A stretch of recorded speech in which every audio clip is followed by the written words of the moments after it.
आइए बच्चों देखते हैं प्रतिबिंब। प्रतिबिंब किसे कहते हैं? ठीक है, प्रतिबिंब इमेज किसे कहते हैं? जब दर्पण के सामने हम किसी वस्तु को रखते हैं तो दर्पण में उस वस्तु की आकृति बन जाती है।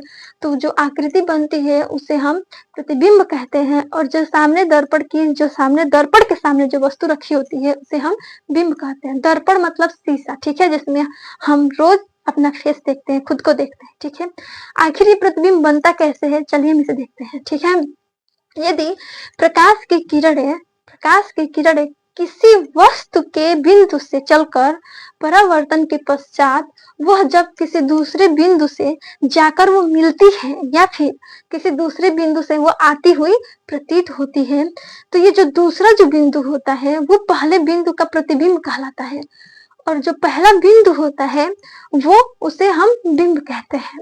अब देखिए दर्पण प्रतिबिंब के प्रकार, ठीक है, इमेज के प्रकार। ठीक है, इमेज प्रतिबिंब दो प्रकार का होता है। ठीक है, वास्तविक प्रतिबिंब और आभासीय प्रतिबिंब, real image and virtual image. ठीक है, अब हम देखते हैं वास्तविक प्रतिबिंब क्या होता है। ठीक है, जब प्रकाश किसी बिंदु वस्तु से चलकर, ठीक है, जब प्रकाश किसी बिंदु वस्तु से चलकर परावर्तन के पश्चात वह जिस बिंदु से जाकर वास्तव में मिलती है, यानी कि जब कोई भी प्रकाश किसी बिंदु वस्तु से चलकर परावर्तन के पश्चात जब वह किसी, ठीक है, किसी बिंदु से वास्तव में जाकर वो मिलती है, तो वो जो जिस बिंदु से जाकर वो मिलती है वह उस बिंदु वस्तु का वास्तविक प्रतिबिंब कहलाता है। ठीक है, अब देखिए आभासीय प्रतिबिंब किसे कहते हैं?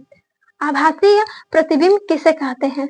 जब किसी वस्तु बिंब से चलकर जब प्रकाश जाती है, ठीक है, तो वह परावर्तन के पश्चात वह जिस बिंदु से मिलती हुई प्रतीत होती है, वास्तव में नहीं मिलती है, वो मिलती हुई प्रतीत होती है, तो इस प्रकार के बने प्रतिबिंब को हम आभासीय प्रतिबिंब कहते हैं। ठीक है, आभासीय प्रतिबिंब उसका आभास होता है, वो वास्तव में मिलती नहीं है।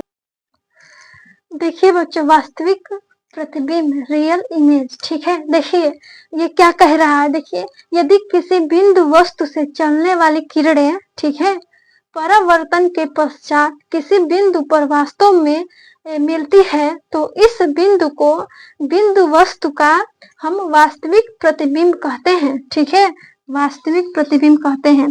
जैसे कि मान लीजिए कह रहा है किसी बिंदु से वस्तु से चलने वाली प्रकाश की किरणें परावर्तन के पश्चात, यहाँ पे देखिए यहाँ से ये प्रकाश की किरण चल रही है, ठीक, यहाँ से परावर्तन हो रही है और परावर्तन के पश्चात वो जिस बिंदु पे जाके मिलती है, ठीक है, यहाँ से ये किरणें जा रही हैं और ये परावर्तन इनका हो रहा है। ठीक, प्रतिबिंब ऊपर रहे या नीचे, ठीक है, अनंत से आने वाली प्रकाश की किरणें परावर्तन के पश्चात वह मुख्य फोकस से होकर गुजरती हैं। ठीक है, तो ये प्रकाश की किरणें आ रही हैं और परावर्तन होकर ये इसका दर्पण का फोकस दूरी से ये गुजर रही है। देखिए यह एक अवतल दर्पण है। अवतल दर्पण में प्रकाश का परावर्तन जो धंसा हुआ भाग होता है उस उधर की तरफ होता है। ठीक है, और इसमें हमारा वास्तविक प्रतिबिंब बनता है। चलिए इसको हम बाद में भी समझाते हैं, पहले इसको समझ जाइए। ठीक है, देखिए क्या कह रहा है। यदि किसी बिंदु वस्तु से चलने वाली किरणें, यहाँ पे इधर हमारी वस्तु है, ठीक, वहां से चलने वाली प्रकाश की किरणें, ठीक है, परावर्तन के पश्चात किसी बिंदु पर वास्तव में मिलती हैं, तो ठीक, तो ये परावर्तन के पश्चात वो किसी बिंदु से वास्तव में मिलती है। ठीक, यहाँ पे वास्तव में ये मिल रही है, आभास नहीं हो रहा है, तो इस बिंदु को बिंदु वस्तु का वास्तविक प्रतिबिंब कहते हैं। ठीक है, तो यह जो बिंदु है और ये जहां से ये बिंदु वस्तु का जो प्रकाश जो आ रहा है, प्रकाश किरण, तो इधर जो वस्तु रखी हुई है, चाहे ऊपर रखी हो या नीचे रखी हो, ठीक है, तो उसका जो प्रतिबिंब बनेगा वो यहाँ बनेगा। ठीक है, फोकस पे, ठीक, और वो उसका वास्तविक प्रतिबिंब कहलाएगा। ठीक है, इतना आप लोगों को समझ में आ गया है? तो देखिए यह एक अवतल दर्पण है। ठीक है, इसके बाद जो प्रतिबिंब है ना, प्रतिबिंब पढ़ लेंगे, उसके बाद हम दर्पण पढ़ेंगे। ठीक है, समतल दर्पण और गोलीय दर्पण। ठीक है, जो समतल दर्पण तो जो रोज आप शीशा में देखते हैं वो है, ठीक है। और गोलीय दर्पण हम पढ़ेंगे, आप लोगों को बताएंगे अगले वाले क्लास में, ठीक है। देखिए जो गोलीय दर्पण होता है वो 2 प्रकार का होता है, अवतल दर्पण और उत्तल दर्पण। तो यहाँ पे हम अवतल दर्पण को हम लिए हैं, ठीक है। ये हमारा अवतल दर्पण, ठीक है। ये हमारा अवतल दर्पण है। देखिए अवतल दर्पण जो होता है उसका प्रकाश का परावर्तन हमेशा अंदर की तरफ होता है, ठीक। और यहाँ पर देखिए जो हमारी ये प्रकाश की किरण गई है वो परावर्तन के पश्चात फोकस पर आकर मिली है और यहाँ पर ये वास्तविक प्रतिबिंब बनाई है, ठीक है। इसको हम देख लिए। अब इसको आप लोग लिख लीजिए, समझ जाइए, ठीक है। समझ तो गए ही होंगे।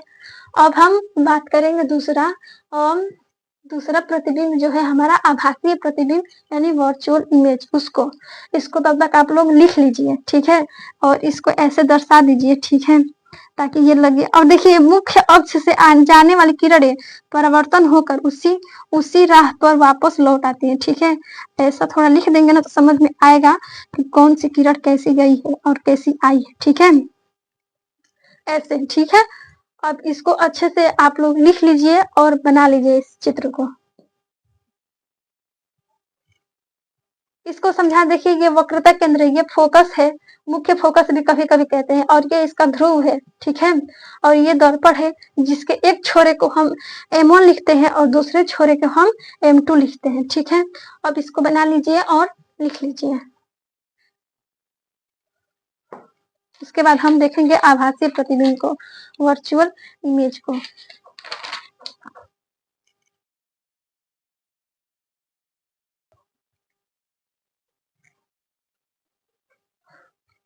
देखिए बच्चों आभासीय प्रतिबिंब कैसे कहते हैं, वर्चुअल इमेज, ठीक है। वर्चुअल इमेज, देखिए यदि बिंदु वस्तु से चलने वाली किरणें परावर्तन के पश्चात किसी दूसरे बिंदु से आती हुई प्रतीत होती हैं तो इस बिंदु को बिंदु वस्तु का आभासीय प्रतिबिंब कहते हैं, ठीक है। देख लीजिए हम यहाँ पे लेते हैं उत्तल दर्पण, कन्वेक्स मिरर, ठीक है। कन्वेक्स मिरर ये हमारा वक्रता केंद्र है, फोकस दूरी और ये पोल, इन दोनों का पोल और वक्रता केंद्र का दूरी फोकस दूरी होता है, ठीक। देखिए जब हम ये क्या कह रहा है, यदि बिंदु वस्तु से चलने वाली प्रकाश की किरण है, इधर हमारे मान लीजिए कि कोई वस्तु है और वहां से हमारी प्रकाश की किरणें अब चल रही हैं, ठीक है।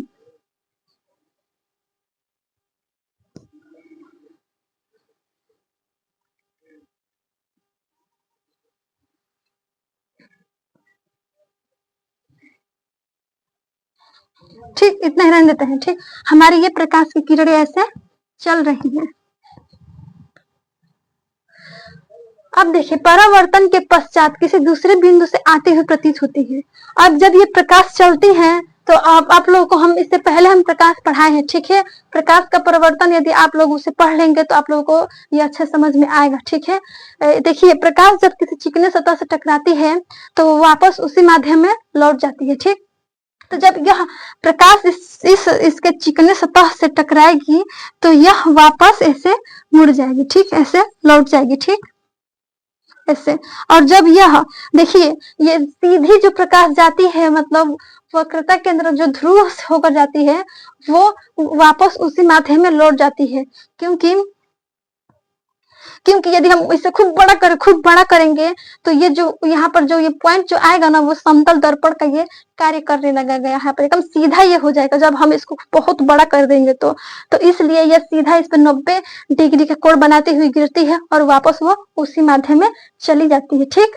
अब ये जो होते हैं ये थोड़ा एंगल बनाकर ये परावर्तित होते हैं, कोण बनाकर परावर्तित होते हैं, ठीक है। इस प्रकार से जब यह बिंदु से प्रकाश आती है तो वह परावर्तन के पश्चात किसी दूसरे बिंदु से आती हुई प्रतीत होती है, तो ठीक है। तो ये हमारा तो प्रकाश का परावर्तन ये हो गया यहाँ पर, ठीक। अब हम इस रेखा को थोड़ा और आगे हम बढ़ाएंगे तो ये हमारा प्रकाश किरण आती हुई प्रतीत होगी कहाँ से, फोकस से, ठीक है। ये हमारी प्रकाश जो आती है वह फोकस से आती है। आप लोग स्केल से बनाएंगे ना तो एकदम बिल्कुल यहीं से आती हुई प्रतीत होगी, देख लीजिए आप। ठीक, हम इसे कल्पना तो कर सकते हैं ना कि ये जो लाइन जा रही है वह कहीं से आई होगी। ठीक है, हम ये जो प्रकाश जा रही है हम इसको ऐसे भी लिख सकते हैं। ठीक है, ये मतलब इसके कहने का मतलब है कि ये इधर से प्रकाश आ रही है और हम दिखाए हैं, सिर्फ इतनी प्रकाश को हम दिखा रहे हैं यहाँ पे। ठीक है, इसको हम ऐसे भी कर सकते हैं। इसका मतलब होगा कि ये अनंत से प्रकाश आ रही है। ठीक है, अब देखिए ये जो प्रकाश आ रही है वो फोकस दूरी पे काट रही है और जो देखिए ये कह रहा है ये तो आती हुई प्रतीत होती है, जहां से दूसरे बिंदु से आती हुई प्रतीत होती है, तो इस बिंदु को बिंदु वस्तु का आभासी प्रतिबिंब कहते हैं। यानी कि इधर कोई वस्तु रखी हुई है जिसका प्रकाश ये यहाँ पे पड़ रहा है, ठीक, और ये परावर्तित हो जा रहा है, लेकिन वह किसी दूसरे बिंदु से आती हुई प्रतीत हो रही है। ये वास्तव में यहाँ पे मिल नहीं रही है, वास्तव में तो ये इधर जा रही है और ये कभी मिलेंगे नहीं, कभी नहीं ये मिलेंगी रेखा इधर, कभी ये फैल जाएंगी इधर जाकर, अनंत तक की रेखा चली जाएगी। ठीक है, लेकिन ये यहाँ पे मिलती हुई आभास करेंगी।